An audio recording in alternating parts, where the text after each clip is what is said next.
અમદાવાદમાં જે કોઈ નિર્દોષ દર્દીઓ સાથે અને ગરીબ દર્દીઓ સાથે જે હોસ્પિટલે કર્યું છે એ જઘન્ય અપરાધ છે, અમાનવીય ગુનો છે અને ક્યારેય માફ ન થઈ શકે તેવી પ્રવૃત્તિ જે તે ડૉક્ટરોએ દર્દીઓ સાથે કરી છે.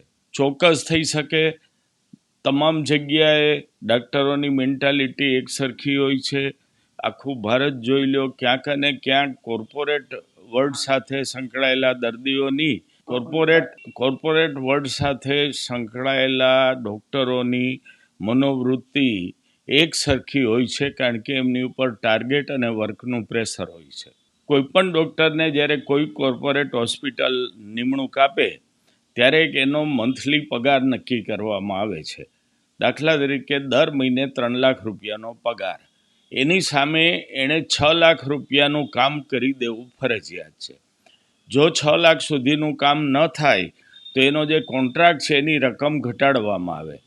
6 લાખથી ઉપર જો કામ કરે, જેને ઇન્સેન્ટિવ શબ્દ વાપર્યો છે, તો 8%, 10%, 18% સુધી વધારાની સેલરી આપવામાં આવે.